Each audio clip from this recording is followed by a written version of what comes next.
This YouTube video, I've been sitting on it for quite a while now. Not because I didn't want to do it, and not because I haven't been working on ideas, but rather it's because I wanted to do it right. You see, when I want to do something, I want to make sure that I get it down step by step, and I want to make sure that it's perfect whenever I'm trying to do it, because I don't want to sound stupid, and I don't want to waste time overall. So whenever I would start to work on a YouTube video, and I thought that it might be a good one to put out, there would always be this voice in my head that would say, maybe you're not ready yet, or maybe you're just not worth listening to at this point. But what I've come to realize is that mastery doesn't happen before the action, but rather it happens through the action. And if there's anyone who understands the feeling of not feeling ready, it's the character of Moses in the Bible, specifically in the book of Exodus. I think that Moses is the perfect textbook example of someone being forced into action, even if they're not even sure if they can pull off said action. And before I get into this, I just want to say that I'm coming at this from a neutral standpoint. I'm not here to argue theology or force any belief on anybody. Whether you believe this story to be a historical event, a myth, or just a symbolic story, I think that all viewpoints have something deep to say overall. You see, Moses was born during a time where his very identity was an immediate death sentence, literally. This was because Pharaoh saw that the Israelites were growing in numbers, and he feared that they might one day turn on them and join their enemies in battle. So to prevent this, he put out an order to make sure that all the Hebrew boys who had just been born would be killed. They also put the Israelites into slavery, which is where the story of Exodus really started off at. His mother, who was desperate to save him, ended up putting him in a basket and sending him down the Nile River. And while he drifted down this Nile River, he would eventually land into the hands of Pharaoh's daughter. And Pharaoh's daughter would eventually raise him as her own, and he would become her son. So as we can see from the start, his mother was the first one in this story to display the act of taking action, even when she didn't know what the final outcome may have been. But as for Moses, this turned him into a boy who became split between two worlds. Born a Hebrew, raised as an Egyptian. So even though he was royalty, there came a point in time where he knew that he was not really one of them. But could Moses really call himself a Hebrew at this point? Because even though he may have shared their blood, he wasn't going through the rigorous work that they had been going through for the past 400 something years. And even though he was raised an Egyptian, he didn't share their blood at all. He could never become king, and he could never have his name live on like an Egyptian pharaoh could. So if you really think about it, Moses was probably not really relating to anyone in any way, nor was he really identified with anybody at all. Growing up, I felt a similar way. I never really felt like I fit in with a particular group. Sure, I could fit in with many different groups, like the basketball players, the smart kids at my school, or the theater kids at school, or even the badass kids that lived in my neighborhood. But I always felt like I was missing something, in that everybody was kind of just on more of an extreme level than I was. And what it seemed like to me is that everybody was just falling into these specific lanes, and I was just not fully this and not fully that. So as we know, Moses stumbles upon the Egyptian taskmaster beating the Hebrew slave, and he looks around to see if anybody's looking, and he decides to kill the taskmaster right then and there. And just like in any great story, this is known as the inciting incident, and it's when the story really sets off and takes place. And you know, Moses' story really doesn't really go too much into detail on his backstory. It really just brings us right into this moment in time. And it's the first real action that we really see Moses taking. But anyways, on the next day, Moses sees two Hebrews fighting, and he goes to them and he asks them, why are they fighting? And the Israelite turns to him and asks him who made him ruler and judge over them. And he also asks him if he's going to kill him just like he did the Egyptian earlier in the story. And we see that this was Moses' first attempt to use his voice, but yet he was denied by his own blood. But why would the Israelites even talk to him in such a way? I'm betting Moses expected more of a peaceful answer or response, considering he had just helped them when no one else would. But maybe the Israelites saw Moses as entitled because just because he did something for them, he now thought that he could tell them what to do. And in this case, I could see how they could take offense to this gesture. But eventually word spreads and Pharaoh finds out, and this forces Moses to flee, because now he was basically a dead man walking if he were to stay in Egypt. Once a prince, now turned fugitive, Moses flees into the desert to escape Pharaoh until the Pharaoh of this generation dies. So after a long period of time had passed, Moses eventually meets him a wife and he becomes a shepherd.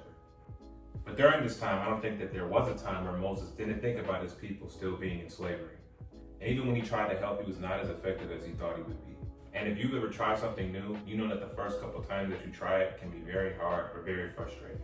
You may start wondering if it's even worth trying, and this is why a lot of people who start new things eventually start dropping them in a couple days after they start them. Because it will be easier to just stick with what you know. And for some people, nothing is really all they ever knew. But think about all those times that you got rejected, or the time you shot that shot and you missed, or the time that you came up short. These moments are disappointing and heartbreaking.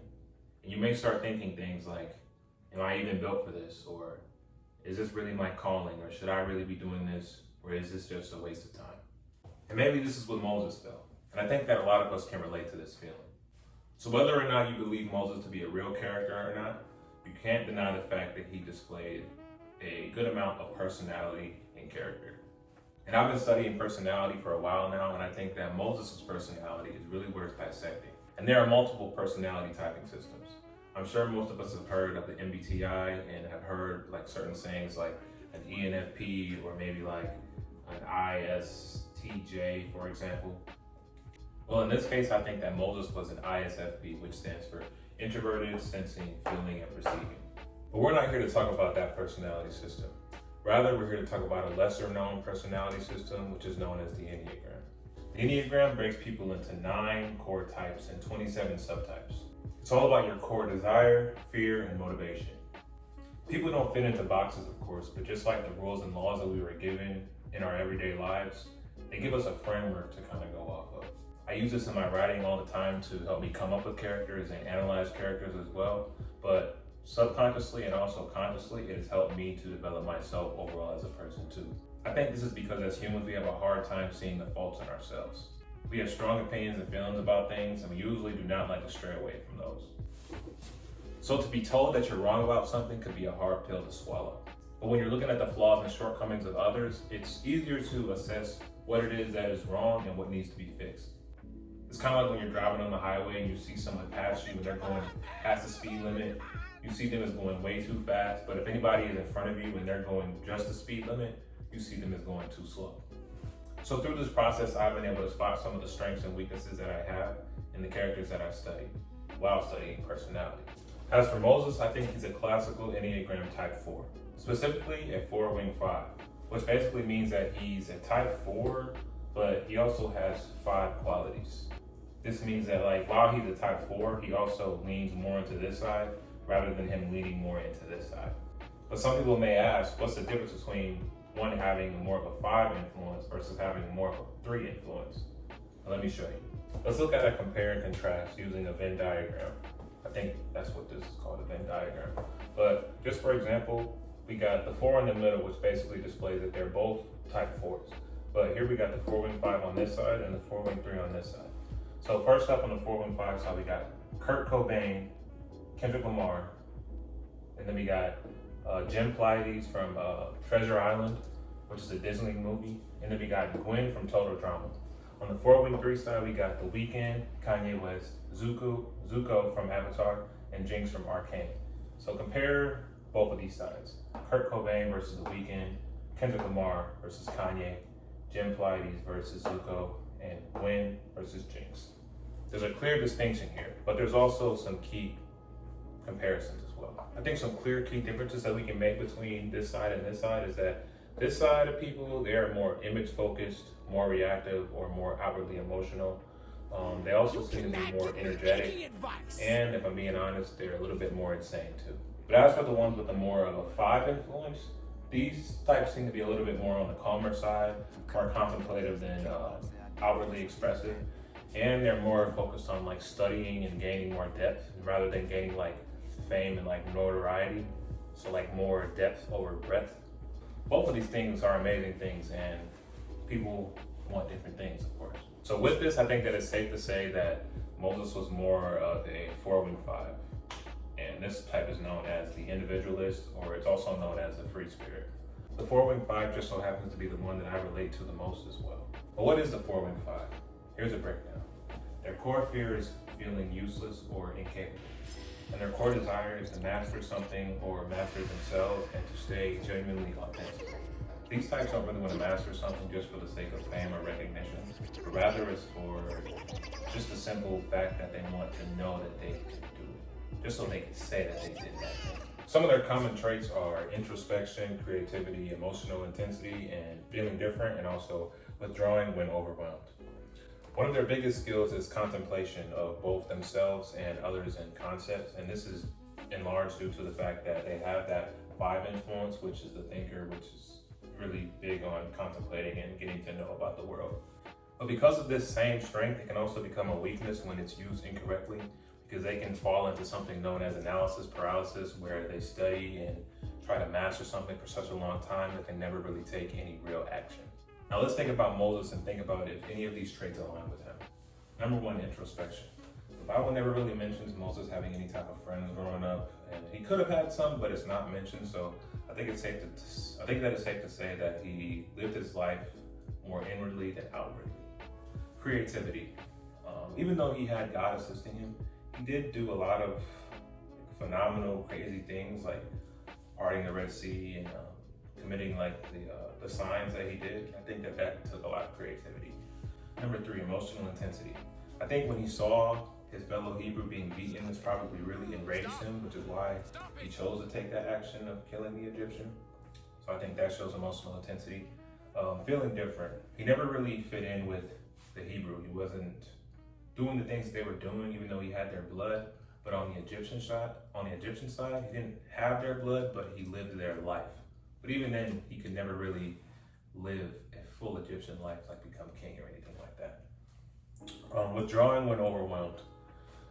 Well, him literally leaving, I think that's a good example of him withdrawing, and that was definitely an overwhelming situation. Another thing that I forgot to mention is that these types tend to doubt themselves a lot, and they often compare themselves to others as well. When God finally tells him in the burning bush to go to Pharaoh and lead his people out of Egypt, he asks, who is he to go and do such a task? And for sure there could be someone else. He kind of just immediately disqualifies himself, not because he didn't care or not because he didn't want to, but he just didn't feel like he was worthy. Moses also brings up the fact that he was slow of speech and tongue. We don't know if this means Moses had a speech impediment or anxiety or something else, but it's clear that Moses didn't think that he could pull off such a task due to the way that he spoke. And I'm not gonna lie, I used to have a fear of speaking once upon a time. Not for the same reason, but it was for a good reason. And let me explain. So growing up, I had crooked teeth. You know, there comes a certain time when you're a kid and it's cute to have crooked, missing, cavity-laced teeth, but it gets to a certain point where that shit is not cute anymore. And so from about the ages of 7 through 17, I had noticeably crooked teeth, and I didn't have Invisalign, braces, or nothing. I was just straight raw dogging the crookedness. And when I was about 11 years old, there were plans for me to go and get braces, but when I went to go to the dentist basically told me that I couldn't get them until I was about 17 years old because my jaw wasn't finished growing, which I thought was some bullshit, but I digress. But I'll tell you, I was heartbroken because I always had this thought in my mind that I had to go through middle school and high school with some messed up teeth, and I did not like the thought of that at all. Because I love to sing, I love to participate in class, and I love to talk to my friends and smile, but I became more conscious over it overall, and it really affected the way that I spoke. I would try to talk in a way so that I could speak in as few words as possible so that people wouldn't really notice that my teeth were showing. So basically I tried to just get straight to the point whenever I would try to talk. And I never really smiled. I would turn away or cover my mouth or just like smile without my teeth because I never wanted people to see my teeth, of course. And with this, I also just became a less expressive person. I never really showed any type of strong emotion or gesture with my face or my mouth because I didn't want to draw attention towards it. And whenever I did talk, I wanted to make sure that whatever I said came off correct and right because I thought that I had something so wrong already going on and wanted to compensate or make up for it by saying something right. But because really you can never do something 100% right, I ended up never talking in the first place. For a long time, I really let this insecurity of mine get in the way of a lot of things. For one, I didn't really like to speak up. Whenever there was like a roasting battle at the lunch table, I never really said anything. Even when I knew that I could possibly come up with a better roast, all they would really bring up was my teeth. And looking back on it, that shit was really weak as hell. But, you know, as a sixth grader, somebody coming for your one insecurity has to be one of the most fatal things they could possibly say. When it came to approaching girls, I wanted to do it, but I told myself, why would she want to talk to me when she could go and talk to somebody who had better smile? And similar to Moses, I didn't think that I could do a lot of things because of this minor inconvenience. The thought that always came up was, why would they choose me? Or am I really fit for the job? And this one thought was just enough to stop me. But now back to Moses. When God tells him to go to Pharaoh and lead his people out of Let my people go that they may serve me. Egypt, Moses basically says no. He tries to get out of it and he asks for somebody else. And eventually God says, okay, your brother Aaron can help you. He'll speak for you. But here's the thing. God still makes Moses go. Just because you're not the most qualified, even if you're not ready, this doesn't mean that you get to just sit out and not have to do things. Because if you think about it, we're never really truly ready for anything. If we really just sat back and tried to master every single thing before we moved on to the next thing, we'd still be trying to invent the wheel back in the Stone Age. So eventually Moses finally accepts the calling. He goes back to Egypt and gathers up the courage, and he shows the Israelites the signs that God gave him so that they could believe him. And for a little while, things seem to be going all according to plan. Things are looking good. But then Moses confronts Pharaoh and things get worse. Pharaoh asks Moses, who is the Lord? Pharaoh asked Moses, who is the Lord that I should obey his voice? I do not know the Lord. And just like that, Pharaoh makes the lives of the Israelites even harder. And before, in the early chapters of Exodus, it said that their work was very rigorous. So you can only imagine what they were going through at this point. But because of this and other multiple factors, the 10 plagues come in, which includes the frogs, the blood, the darkness, and everything else that's included. But the overall message, why this happened, was because Pharaoh's heart was hardened. And not only by just himself, but the Bible says God hardened it too. But I really want to emphasize this because it says that God made his job harder. When I was younger, this really used to confuse me and frustrate me because why would God make Moses' job harder when he was already afraid from the start? He was already starting to believe, and then boom, setback, resistance.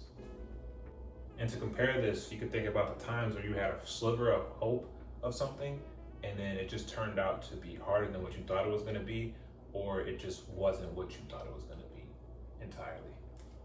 It's kind of like when you get some extra money on you, and then when your car has some issues, and now you have to go spend that extra money on that car issue.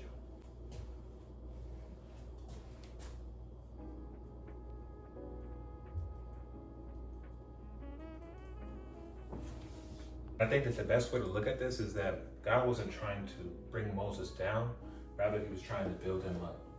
And you can compare this to the weight room, because when you're going in the weight room, if you're just lifting light weights all day, you're not going to gain any strength.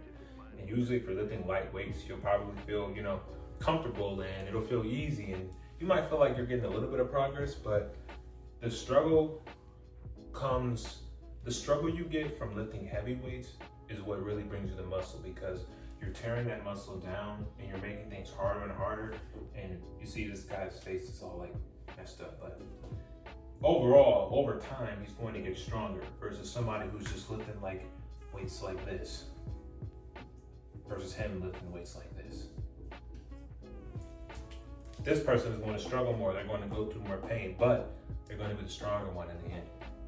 And if God hadn't hardened Pharaoh's heart, it's really possible that the events that took place maybe would have not had that much of an impact on the Israelites, and maybe they probably wouldn't have left like they did in this circumstance. And if they wouldn't have left, and if they wouldn't have went through the 10 plagues, and we wouldn't know the story that we know today, and it probably just wouldn't be as impactful as it is today.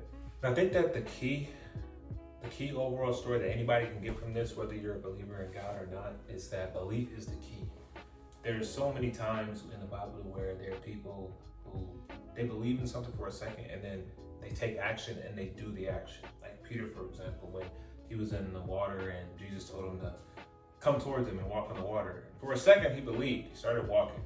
But once he started to doubt himself, that's when he started to fall and he drowned in the water. And Jesus told him something along the lines of you of little faith, why did you doubt? And in the case of Moses kept going. Even when he felt like it was impossible, even when he doubted, even when Pharaoh said no 10 times, he kept going. He wasn't perfect. And, you know, I think that we should all try to implement this, because there's really just a big difference between knowing you can do something versus being unsure about it. And that's not to say that like you're gonna be 100% sure on everything that you do, because that's not the case at all. But just being able to have that faith to believe, have that sliver of faith that, you know, maybe I could do this, or maybe this isn't out of my grasp. And going back to what I was saying earlier, you know, there are still NBA players who literally play the game of basketball professionally for a living, who have imposter syndrome like Stephen Curry. He's recently admitted to this, and this just goes to show that with whatever you're doing, no matter what, no matter how old you are, no matter how much experience you have, there's gonna be times where you probably have doubt in that subject or in that action. And since we're on the topic of basketball, I want to talk about the basketball player known as Bronny James. This is LeBron James' son. So, you know, going into the league, I think that he probably had a lot on his mind. First, with him being LeBron James' son and having to live up to that height. And second, the fact that he also had a heart condition that could have, you know, hindered him from playing the game. But when he was first playing, he was in the NBA, and he just didn't really look that promising. And, you know, when he was in high school, he wasn't doing nothing crazy, but I think we all still kind of just expected a little bit more out of him, just due to the fact that he's LeBron's son. But eventually they put him into the G League, and he starts to go off. And he's averaging, like, I think he averaged like 21 points or something like that, probably like 6 rebounds, 5 assists. And I think that a lot of people will look at this and they'll think that, oh, he's playing, you know, not that good competition compared to the NBA. But I don't think that's like the whole entire story, because yeah, the G League may have not as good competition, but I think that it was more so the belief that, you know, I am capable of being in this league versus, you know, being in the NBA and you know that all of these players are possibly legends, versus you going into a league with people who are probably like more on your skill level. You kind of have that belief in your mind that like, okay, I can fit in here, I can do what I need to do. But say he went into the G League with that same mindset of like, can I even play in here? He probably would have still scored 0-something points every game. But it was a different story when he got those reps. He was coming down the court and they was like allowing him to have the ball, and he was doing what he wanted to do with it versus him kind of playing like cautiously. And I say this because I have personally experienced something like this, to where like I was on a court where I had to be more cautious, and it felt like I couldn't really make a mistake, versus me being on a court where the coach just tells me, go out there and hoop. You know what I'm saying? There's a different type of belief, because one, you got that, someone has that belief in you. And then second, it's like, okay, I can just play, versus you kind of walking on eggshells. Overall, what I'm trying to say is confidence or belief just changes everything. It's not really about skill. It's not really about, you know, where you were born or where you come from or how you started off. It's just like about believing that you belong in the room, I think. Just believing that you can do something. Even if you can't, you know, the saying, fake it till you make it. If you believe that you can do something, you kind of already have made yourself more likely than somebody who doesn't believe in it. But back to Moses. Yeah, Aaron was the one who did all the talking for the most part in the beginning stages, but eventually it's Moses who starts to take over and do all the talking and letting everybody know that God said to let his people go. He leads, he speaks, and he steps into the role. Moses starts to believe in himself and believe in his ability to lead. And over time, this starts to become Moses' story. He is the main character. And Aaron just kind of fades in the background, because now he is a secondary character to Moses' primary character. I'm not going to go too much into detail in the overall story, because you can go read it yourself, and I'd actually rather everybody just go read it themselves. But we all know Moses for the things that he did, leading the Israelites out of Egypt, parting the Red Sea, and making his making his staff turn into the snake, and pulling his hand out of his bosom, and making But, you know, Moses wasn't perfect. He didn't start off as this mighty warrior, like somebody you'd see in like Greek myth, like Hercules, who were just born naturally strong and just born competent and capable. He was somebody who was scared, somebody who got mad, somebody who had fears, flaws, and many other things. And I think that that's what really stands out to me, and that's the point that I'm really trying to make in this video, because Moses messed up multiple times, and what they don't talk about is that Moses didn't really get into the promised land in the very end. And some people might see this as a failure because he didn't get to the goal that he didn't get to the goal that he was trying to pursue in the end. But let's just say that he didn't start it off in the first place. Let's just say the burning bush came and then he was just like, oh, I'm not going to do that. The Israelites would have never left Egypt. We wouldn't know Moses for the things that I just mentioned. There wouldn't be no story today. We wouldn't even know who Moses was, probably, or somebody else would have probably taken his role. So what am I trying to get at? What am I trying to get with this video? What does this mean for me and you, or you and me? Nobody's asking you to lead your people out of Egypt, but even if they did, you wouldn't really know that you could until you tried. But maybe your Egypt is that thing that you've been sitting on. Maybe it's that story, that business, that project, that relationship, that approach, just that next step overall. And I think that a lot of us want to be perfect in the beginning. We don't want to mess up. We don't want to look bad in front of other people. But I think that there just comes a time where we just have to start, because at the end of the day, we're never really truly going to be 100% ready for anything. And I still struggle with this myself. I'm not living the most lavish lifestyle. I'm not doing all the things that I want to do. I'm not the strongest I want to be. I'm not the smartest I want to be. But this video right here is one step closer to that lifestyle that I want to live. And I would just encourage everybody to take that next step in whatever they want to do as well. Because you're not ever going to be 100% ready. So you might as well just start now. It was Moses who had the speech impediment, the problem with his voice. It was him who went and talked to an Egyptian pharaoh, a king of a nation, and used his voice to lead these people out of Egypt. His flaw, his one thing that used to be his flaw, was something that he used to do that astonishing thing. And maybe it's that thing that you're so worried about, or that thing that you're so fixated on. It's that thing that's going to liberate you and lead you to what your true strength may be. That one thing that you're scared to do, it might just be what you're meant to do. And just for example, this isn't the best example, but I talked about my teeth earlier, and I had braces, but they're straight now. But now people compliment me on my smile all the time, and it's one of the things that is probably the most noticeable things about me. But it used to just be something that I would hide all of the time. And I think that, that just says a lot. The one thing that used to be my biggest flaw is now one of my biggest strengths. And it wasn't easy to get braces. I had to do a whole lot of stuff to get them. They were painful, they were hard. They were sometimes just not the most pleasant looking things, but they led up to this right here. But in closing, here I am starting this channel, not because I mastered it, not because I'm 100% ready, but because it's time.